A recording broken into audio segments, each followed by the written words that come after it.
সরস্বতী পূজার দিনে ছেলের গন্ধর্ব বিয়ের অভিলাষ।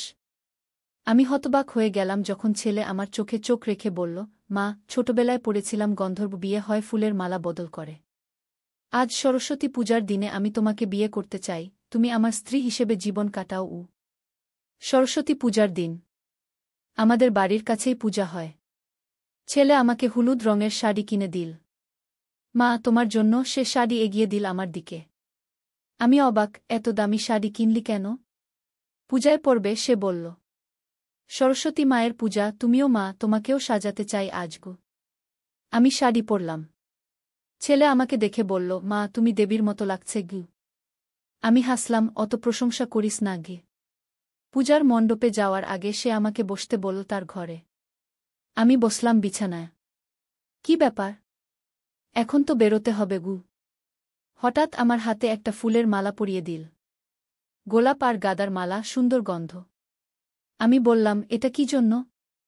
সে আরেকটা মালা নিজের গলা পরল। তারপর আমার চোখে চোখ রেখে বলল, মা, ছোটবেলায় পড়েছিলাম গন্ধর্ব বিয়ে হয় ফুলের মালা বদল করে। আজ সরস্বতী পূজার দিনে আমি তোমাকে বিয়ে করতে চাই, তুমি আমার স্ত্রী হিসেবে জীবন কাটাও। পূজার ঘণ্টার শব্দ বাইরে থেকে ভেসে আসছিল। আমি মালা ছিঁড়ে ফেলতে ফেলতে বললাম, তুই পাগল হয়ে গেছিস। আমার নিজের সন্তান, তোকে জন্ম দিয়েছি আমি। কিভাবে তুই এমন কথা বলতে পারিস? আমি জানি মা, কিন্তু যা অনুভব করি তাই বলছি, সে বলল। আর একটা কথা বলবি না? আমি চিৎকার করে উঠলাম। আমি পূজা করতে যাচ্ছি না গিয়ে আমি নিজের ঘরে গিয়ে ঢুকে দরজা বন্ধ করে দিলাম। এই গল্পটি সম্পূর্ণ শুনলে আপনাদের পানি অটোমেটিক বের হয়ে যাবে, সো যত দ্রুত সম্ভব হাতের কাছে টিস্যু নিয়ে বসে পড়ুন। বিছানার চাদর যেন নষ্ট না হয় সেটা সম্পূর্ণ খেয়াল রাখার অনুরোধ জানিয়ে গল্পটি এখন শুরু করব। তার আগে সর্বশেষ অনুরোধ, দয়া করে এমন পানি বের করার গল্প নিয়মিত শুনতে আমাদের চ্যানেলটি সকলেই সাবস্ক্রাইব করুন। ধন্যবাদ। হ্যালো বন্ধুরা, আমার নাম মধুমিতা সেন। আমার বয়স 40 বছর। আমার স্বামীর নাম সুদীপ সেন, বয়স 43 বছর। আমাদের 2 সন্তান, সায়ন আর অনিকা। সায়ন 18 বছর বয়সী, কলেজে পড়ে। অনিকা 10 বছর বয়সী, স্কুলে যায়। আমার এই গল্পটা শুরু হলো গত বছরের সরস্বতী পূজার দিন থেকে। সেদিন সকালেই আমার ছেলে সায়ন আমাকে হলুদ রঙের একটা দামি শাড়ি এনে দিল। আমি অবাক হয়ে জিজ্ঞেস করলাম, এত দামি শাড়ি কেন কিনেছিস? সে বলল, আজ সরস্বতী পূজা, তুমি এই শাড়িটা পরবে গু। আমি শাড়িটা পরলাম। দেখতে সত্যিই খুব সুন্দর লাগছিল। সায়ন আমাকে দেখে বলল, মা, তুমি দেবীর মতো লাগছে গু। পূজার মণ্ডপে যাওয়ার আগে সে আমাকে তার ঘরে বসতে বলল। আমি গিয়ে বিছানায় বসলাম। হঠাৎ সে গোলাপ আর গাদার একটা সুন্দর মালা আমার হাতে পরিয়ে দিল। এটা কি জন্য? আমি জিজ্ঞেস করলাম। সে নিজের গলায়ও একটা মালা পরল। তারপর আমার চোখে চোখ রেখে যা বলল তা শুনে আমার মাথা ঘুরে গেল।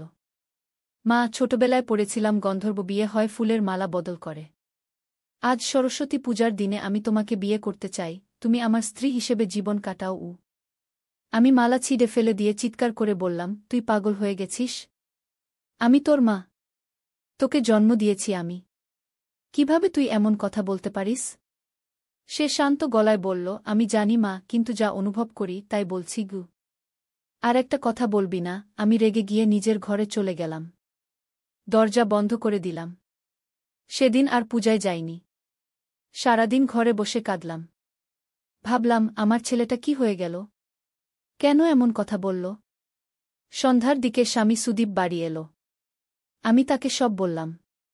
সে খুব রেগে গিয়ে সাইনকে ডেকে আনল। তুই কি বলেছিস তোর মাকে? সুদীপ চিৎকার করে জিজ্ঞেস করল।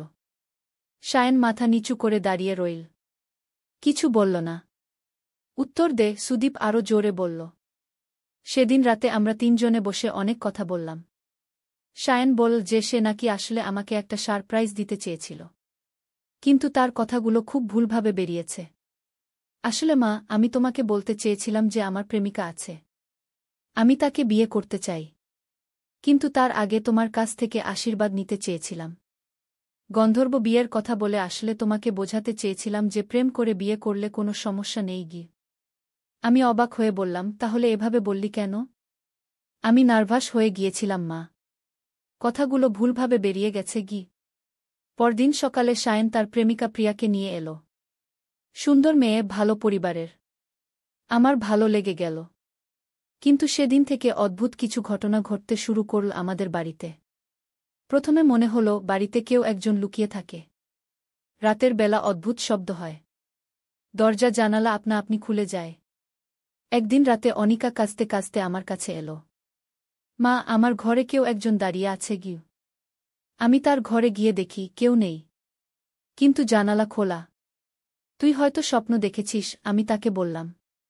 কিন্তু পরদিন আবার একই ঘটনা। এবার আমি নিজেই দেখলাম বারান্দায় একটা ছায়ামতো কিছু একটা। সুদীপকে বললাম। সে বলল, তুমি বেশি চিন্তা করছ। কিছু নেই গি। কিন্তু আমার মনে হচ্ছিল কিছু একটা আছে। কিছু একটা ভুল আছে। একদিন প্রিয়া আমার কাছে এসে বলল, আন্টি, আমি সায়নের সাথে কথা বলতে গিয়েছিলাম। কিন্তু সে খুব অদ্ভুত ব্যবহার করছে। মনে হচ্ছে অন্য কেউ গে। কী রকম? আমি জিজ্ঞেস করলাম। মানে, সে আমার সাথে কথা বলছে ঠিকই, কিন্তু তার চোখে একটা অদ্ভুত ভাব। যেন সে আমাকে চিনতে পারছে না আগে। আমার ভেতরে একটা অস্বস্তি কাজ করতে লাগল। শাইনকে ভালো করে খেয়াল করতে শুরু করলাম। দেখলাম সত্যিই সে আগের মতো নেই। কথাবার্তা, চালচলন সবকিছুই যেন পাল্টে গেছে। একদিন রাতে আমি তার ঘরে গেলাম। দেখি সে বিছানায় বসে একটা পুরনো বই পড়ছে। কি পড়ছিস? আমি জিজ্ঞেস করলাম। সে বইটা লুকিয়ে ফেল। কিছু না মা। কিন্তু আমি দেখেছিলাম। সেটা একটা তন্ত্রমন্ত্রের বই। পরদিন সকালে সুদীপ অফিসে গেলে আমি শায়নের ঘরে গিয়ে বইটা খুঁজলাম। পেয়ে গেলাম তার বিছানার নিচে। বইটা খুলে দেখি ভেতরে অনেক অদ্ভুত জিনিস লেখা। আত্মার সাথে কথা বলার উপায়, মৃত ব্যক্তির আত্মাকে ডাকার মন্ত্র, এসব। আমার হাত কাঁপতে লাগল। শায়ন কি করছে এসব নিয়ে? সেদিন সন্ধ্যায় শায়ন বাড়ি ফিরল। আমি তাকে বইটা দেখিয়ে জিজ্ঞেস করলাম, এটা কি? সে প্রথমে অস্বীকার করল। তারপর বলল, আমি শুধু পড়ছিলাম মা। কৌতূহল থেকে গুই। কিন্তু কেন?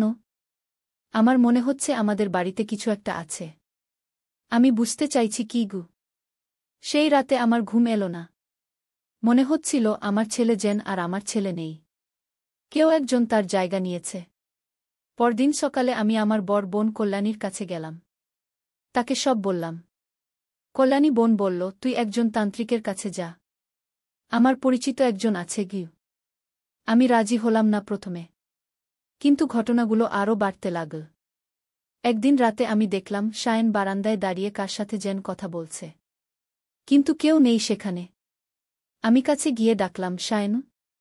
সে ঘুরে তাকাল। তার চোখে একটা অদ্ভুত ভাব। যেন সে আমাকে চিনতে পারছে না। কার সাথে কথা বলছিলি? আমি জিজ্ঞেস করলাম। কেউ নেই তো মা, সে বলল। কিন্তু তার গলার স্বর যেন আলাদা। পরদিন আমি কল্যাণী বোনের সাথে তান্ত্রিকের কাছে গেলাম। তার নাম গোপাল বাবা। গোপাল বাবা আমার কথা শুনে বলল, তোমার ছেলে কোনো আত্মাকে ডেকেছে। সেই আত্মা এখন তার উপর ভর করেছে গু। আমার গা শিউরে উঠল। কি করবা আমি? তুমি তোমার ছেলেকে নিয়ে আস আমার কাছে।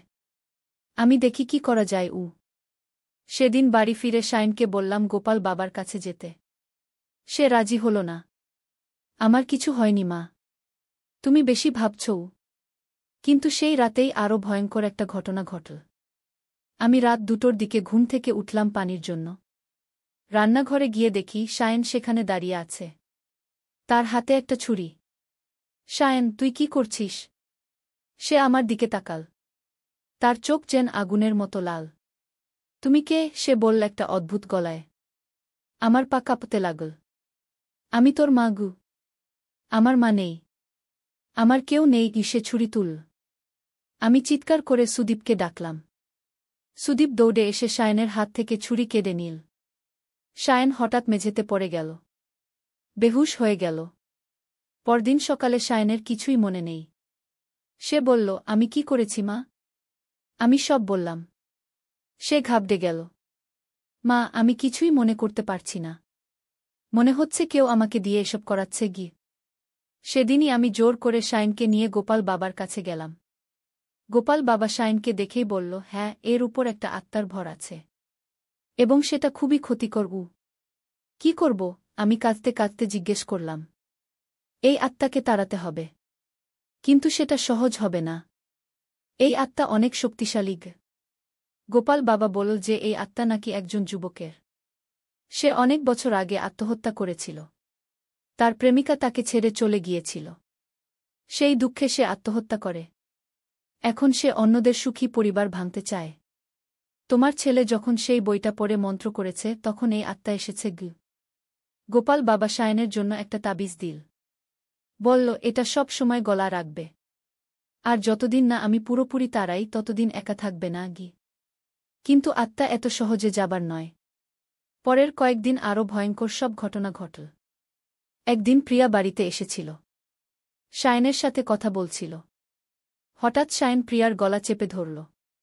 তুমি আমাকে ছেড়ে যাবে? যেমন রূপা আমাকে ছেড়ে গিয়েছিল। প্রিয়া বুঝতে পারল না সে কার কথা বলছে। সে চিৎকার করে ডাকল আমাকে। আমি দৌড়ে গিয়ে সায়নের হাত সরিয়ে দিলাম। সে হঠাৎ জ্ঞান ফিরে পেল। প্রিয়া, তুমি ঠিক আছো? আমি কি করেছি? প্রিয়া ভয় পেয়ে গিয়েছিল। সেদিনের মতো চলে গেল। পরদিন গোপাল বাবা আমাদের বাড়িতে এলো। বলল, আজকে রাতেই আত্মাকে তাড়াতে হবে। আর দেরি করলে বিপদ হবে। রাতে গোপাল বাবা একটা পূজা করল। অনেক মন্ত্র পড়ল। আগুন জ্বালিয়ে হোম করল। হঠাৎ সায়ন চিৎকার করে উঠল। তার চোখ আবার লাল হয়ে গেল। আমি যাব না। আমি এখানেই থাকব, সে একটা অদ্ভুত গলায় বলল। গোপাল বাবা আরও জোরে মন্ত্র পড়তে লাগল। সায়ন মেঝেতে ছটফট করতে লাগল। এক সময় সে চুপ হয়ে গেল। শান্ত হয়ে গেল।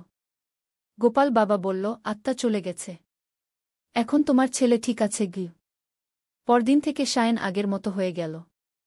আর কোনো অদ্ভুত ব্যবহার করল না। প্রিয়াও ফিরে এলো। তারা দুজনে ঠিক করল তাড়াতাড়ি বিয়ে করবে। কিন্তু এই পুরো ঘটনা আমাকে একটা বিষয় বুঝিয়ে দিল। সন্তানদের সাথে খোলামেলা কথা বলতে হয়। তাদের সমস্যাগুলো জানতে হয়। সায়ন যদি প্রথমেই সরাসরি বলত যে তার প্রেমিকা আছে এবং বিয়ে করতে চায়, তাহলে এত বড় সমস্যা হতো না। আর আমিও বুঝলাম কুসংস্কার আর তন্ত্রমন্ত্র এসব নিয়ে ঘাটাঘাটি করা উচিত নয়। এতে বিপদ বেড়ে যায়, বই কমে না। এখন আমাদের পরিবারের সবাই মিলে শান্তিতে আছি। সায়ন আর প্রিয়ার বিয়ে হয়ে গেছে। তারা খুব সুখী। অনিকাও ভালো আছে। সে আর কোনো ভূতের গল্প বলে না। কিন্তু মাঝে মাঝে সেই রাতের কথা মনে পড়লে এখনও গা শিউরে ওঠে। কি ভয়ঙ্কর অভিজ্ঞতা ছিল সেটা। আমি অন্য মায়েদের বলি, সন্তানদের সাথে বন্ধুর মতো থাকুন। তাদের সমস্যাগুলো জানার চেষ্টা করুন। তাহলে অনেক বিপদ এড়ানো যায়। আর হ্যাঁ, কোনো অজানা বইপত্র নিয়ে পরীক্ষা-নিরীক্ষা করবেন না। এতে ভালোর চেয়ে ক্ষতিই বেশি হয়। তবে আমার এই অভিজ্ঞতার পর থেকে আরও একটা রহস্যময় ঘটনা ঘটতে শুরু করল, যেটা আমাকে আরও বড় একটা অ্যাডভেঞ্চারের দিকে নিয়ে গেল। সায়ন আর প্রিয়ার বিয়ের পর তারা আমাদের সাথেই থাকতে শুরু করল। প্রিয়া খুব ভালো মেয়ে, আমাকে মা বলে ডাকে। আমিও তাকে নিজের মেয়ের মতো ভালোবাসি। একদিন প্রিয়া আমার কাছে এসে বলল, মা, আমার একটা অদ্ভুত স্বপ্ন হচ্ছে বারবার। কী রকম স্বপ্ন? আমি জিজ্ঞেস করলাম। স্বপ্নে দেখি একটা পুরানো বাড়ি। সেই বাড়ির মধ্যে একটা গোপন রুম আছে। সেই রুমে অনেক সোনাদানা, হীরাজহরত রাখা আছে। আমি হেসে বললাম, এইসব স্বপ্ন সবাই দেখে। কিছু না। কিন্তু প্রিয়া বলল, না মা, এই স্বপ্নটা খুব স্পষ্ট। আমি সেই বাড়িটা চিনি। এটা আমাদের পুরানো বাড়ি, যেখানে আমার দাদুর দাদা থাকতেন। আমার কৌতূহল হল, কোথায় সেই বাড়ি? গ্রামে। আমাদের পৈতৃক বাড়ি। এখন সেটা পরিত্যক্ত অবস্থায় আছে। কেউ থাকে না। প্রিয়া বলল যে তার দাদুর দাদা নাকি খুব ধনী ছিলেন। কিন্তু তিনি মারা যাওয়ার পর তার সম্পত্তির হদিস পাওয়া যায়নি। পরিবারের সবাই মনে করে তিনি কোথাও লুকিয়ে রেখেছিলেন। কিন্তু কেউ খুঁজে পায়নি। এই কথা শুনে আমার মনে একটা পরিকল্পনা এলো। আমি সুদীপকে বললাম, চল আমরা একবার প্রিয়ার গ্রামের বাড়ি দেখে আসি। সুদীপ প্রথমে রাজি হল না। কিন্তু আমি পিডাপিডি করতে থাকলাম। এটা একটা অ্যাডভেঞ্চার হবে। আমাদের পারিবারিক ভ্রমণ। প্রিয়ার পৈতৃক বাড়ি দেখব।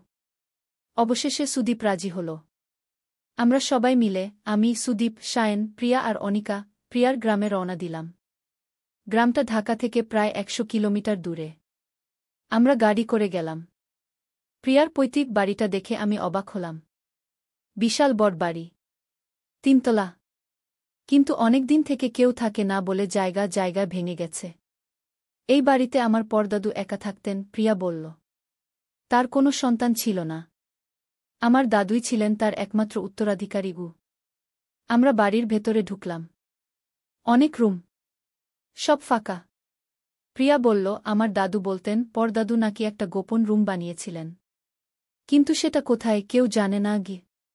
আমরা পুরো বাড়ি ঘুরে দেখলাম, কিন্তু কোনো গোপন রুম পেলাম না। সন্ধ্যার দিকে আমরা গ্রামের একটা হোটেলে থাকার ব্যবস্থা করলাম। পরদিন আবার বাড়িতে গিয়ে খোঁজাখুঁজি করব ভাবলাম। সেই রাতে প্রিয়া আবার সেই স্বপ্ন দেখল, কিন্তু এইবার আরও বিস্তারিত। সকালে সে আমাকে বলল, মা, স্বপ্নে দেখলাম গোপন রুমটা বাড়ির নিচতলায়। রান্নাঘরের পেছনে একটা দেয়াল আছে। সেই দেয়ালের ভেতরে তুই কি করে এত নিশ্চিত হলি? আমি জিজ্ঞেস করলাম। স্বপ্নে একজন বৃদ্ধ লোক আমাকে দেখিয়ে দিয়েছে। মনে হচ্ছিল সেই লোকটাই আমার পরদাদু। আমার গা শিউরে উঠল। তুই তোর পরদাদুকে দেখেছিস কখনো? না, তিনি আমার জন্মের আগেই মারা গেছেন। কিন্তু স্বপ্নে লোকটাকে খুব পরিচিত লাগছিল। সেদিন সকালেই আমরা আবার বাড়িতে গেলাম। রান্নাঘরে গিয়ে দেয়ালগুলো ভালো করে দেখলাম। একটা দেয়াল আসলেই অদ্ভুত লাগছিল। অন্য দেয়ালগুলোর চেয়ে একটু আলাদা, যেন সেটা পরে তৈরি করা হয়েছে। সুদীপ একটা হাতুড়ি এনে দেয়ালে টোকা দিল। শব্দ শুনে মনে হল ভেতরটা ফাঁকা। এখানে সত্যিই কিছু একটা আছে মনে হচ্ছে, সুদীপ বলল। আমরা দেয়ালটা ভাঙার সিদ্ধান্ত নিলাম। গ্রাম থেকে কয়েকজন লোক এনে দেয়াল ভাঙলাম। আর তারপর যা দেখলাম তা দেখে আমাদের চোখ ছানাবড়া হয়ে গেল। সত্যিই একটা গোপন রুম। এবং সেই রুমে অনেক পুরানো জিনিসপত্র রাখা। একটা লোহার সিন্দুক, কয়েকটা কাঠের বাক্স। আমরা সিন্দুকটা খুললাম। ভেতরে অনেক স্বর্ণালঙ্কার, রূপার বাসনপত্র আর অনেক পুরানো দলিল দস্তাবেজ। কাঠের বাক্সগুলোতে আরও অনেক মূল্যবান জিনিস। পুরানো মুদ্রা, হীরার গহনা। এত সম্পত্তি! প্রিয়া অবাক হয়ে বলল। আমরা দলিলগুলো দেখলাম। সেগুলো প্রিয়ার পরদাদুর নামে বিভিন্ন জমিজমার কাগজপত্র। এইসব জমি এখনও আছে কিনা খোঁজ নিতে হবে, সুদীপ বলল। আমরা সব জিনিসপত্র সয়ত্নে নিয়ে হোটেলে ফিরলাম। পরদিন স্থানীয় রেজিস্ট্রি অফিসে গিয়ে দলিলগুলো যাচাই করলাম। দেখা গেল অনেকগুলো জমি এখনও প্রিয়ার পরিবারের নামেই আছে। কিন্তু অনেকদিন থেকে কেউ দেখাশোনা করে না বলে অন্যরা দখল করে রেখেছে। এইসব জমির দাম এখন কোটি টাকার উপরে, রেজিস্ট্রি অফিসের কর্মচারী বলল। প্রিয়ার পরিবার রাতারাতি ধনী হয়ে গেল। কিন্তু এখানেই শেষ নয়। আরও রহস্য বাকি ছিল। সেই রাতে প্রিয়া আবার স্বপ্ন দেখল। এইবার সেই বৃদ্ধ লোক তাকে বলল, আরও একটা জায়গায় সম্পত্তি লুকিয়ে রেখেছি। শহরের বাড়িতে। কোন শহরের বাড়ি? প্রিয়া স্বপ্নে জিজ্ঞেস করল। ঢাকায়। পুরান ঢাকায় একটা বাড়ি আছে আমার। সেখানে আরও অনেক সম্পত্তি লুকিয়ে রেখেছি। সকালে প্রিয়া আমাদের সব বলল। আমরা দলিলগুলো আবার দেখলাম। সত্যিই পুরান ঢাকায় একটা বাড়ির কাগজপত্র আছে। চল সেই বাড়িও দেখে আসি, আমি বললাম। পরদিন আমরা ঢাকায় ফিরে এসে সেই বাড়ির খোঁজ নিলাম। বাড়িটা পুরান ঢাকার একটা অলিগলিতে। এখন সেখানে অন্য একটা পরিবার ভাড়া থাকে। আমরা তাদের সাথে কথা বললাম। তারা বলল, এই বাড়ির আসল মালিককে আমরা জানি না। আমরা এক দালালের কাছ থেকে ভাড়া নিয়েছি। আমরা দালালের খোঁজ নিলাম। দেখা গেল সে অনেক দিন থেকে এই বাড়ি ভাড়া দিয়ে আসছে। কিন্তু আসল মালিকের সাথে তার যোগাযোগ নেই। আমরা আইনি পদ্ধতিতে বাড়িটার দখল নেওয়ার চেষ্টা করলাম। দেখা গেল বাড়িটা সত্যিই প্রিয়ার পরদাদুর নামেই রেজিস্ট্রি আছে। কয়েক মাসের আইনি প্রক্রিয়ার পর আমরা বাড়িটার দখল পেলাম। বাড়িটা তিনতলা। বেশ পুরানো কিন্তু শক্ত। আমরা পুরো বাড়ি খুঁজে দেখলাম। কিন্তু গ্রামের মতো কোনো গোপন রুম পেলাম না। একদিন প্রিয়া বলল, মা, আমার মনে হচ্ছে এই বাড়ির ছাদে কিছু একটা আছে। ছাদে কি থাকবে? আমি বললাম। জানি না, কিন্তু মনে হচ্ছে ছাদে গিয়ে খোঁজ নিতে হবে। আমরা ছাদে গেলাম। সেখানে একটা পুরানো পানির ট্যাঙ্ক আছে। অনেক দিন থেকে ব্যবহার হয় না। সুদীপ ট্যাঙ্কটা পরীক্ষা করে দেখল। ট্যাঙ্কের নিচে একটা লোহার প্লেট লাগানো। সেটা খুললে একটা গর্ত। গর্তের ভেতরে একটা কাপড়ে মোড়ানো কিছু একটা। আমরা সেটা তুলে এনে খুললাম। ভেতরে একটা চামড়ার ব্যাগ। আর সেই ব্যাগে অনেক হীরাজহরত আর সোনার বিস্কুট। এত ধনসম্পদ? অনিকা অবাক হয়ে বলল। আমরা সব মিলিয়ে হিসাব করলাম। প্রিয়ার পরিবারের সম্পত্তির মূল্য কয়েক কোটি টাকা। কিন্তু প্রিয়া বলল, এইসব সম্পত্তি আমি একা নিতে পারি না। আপনারাও আমার পরিবার। আমরা সবাই মিলে ভাগ করে নেবঘু। আমি বললাম, না প্রিয়া, এটা তোর পরিবারের। আমরা নিতে পারি না ঘি। কিন্তু প্রিয়া এবং সায়ন জোর করে আমাদের একটা অংশ দিল। এই অভিজ্ঞতার পর আমাদের পারিবারিক বন্ধন আরও মজবুত হয়ে গেল। প্রিয়াকে আমি সত্যিকারের মেয়ের মতো ভালোবাসি এখন। আর সবচেয়ে মজার ব্যাপার হল, এই পুরো ঘটনা শুরু হয়েছিল সায়নের সেই অদ্ভুত কথাবার্তা থেকে। যদি সেদিন সেই ঘটনা না ঘটত, আমরা প্রিয়াকে এত ভালো করে চিনতে পারতাম না। তার স্বপ্নের কথাও জানতে পারতাম না। জীবনে এমনই হয়। মাঝে মাঝে খারাপ কিছু ঘটে, কিন্তু তার থেকেই ভালো কিছু বের হয়ে আসে। এখন আমাদের পরিবারের সবাই মিলে খুব সুখে আছি। সায়ন আর প্রিয়া তাদের নতুন জীবন শুরু করেছে। অনিকাও খুব খুশি যে তার এত বড় দিদি হয়েছে। আর আমি খুব গর্বিত যে আমার পরিবারে এমন একটা রোমাঞ্চকর অ্যাডভেঞ্চার হয়েছে। এই ঘটনা আমাদের জীবনে একটা নতুন মাত্রা এনে দিয়েছে। প্রিয়ার পরদাদুর আত্মা নিশ্চয়ই খুশি হয়েছেন যে তার লুকিয়ে রাখা সম্পত্তি সঠিক হাতে পৌঁছেছে। আর আমাদের পরিবারও বুঝেছে যে পারস্পরিক ভালোবাসা আর বিশ্বাসই সবচেয়ে বড় সম্পদ। টাকাপয়সা ভালো, কিন্তু পারিবারিক বন্ধনের কাছে সেটা কিছুই না।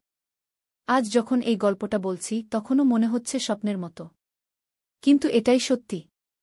জীবনে এমন অনেক রহস্য আছে যেগুলো আমরা জানি না। কখন কোথা থেকে কি ঘটে যায় কেউ বলতে পারে না। তবে একটা কথা বলতে পারি, পরিবারের সবাই মিলে থাকলে যে কোনো সমস্যার সমাধান হয়ে যায়। আর জীবনে অ্যাডভেঞ্চারের অভাব থাকে না।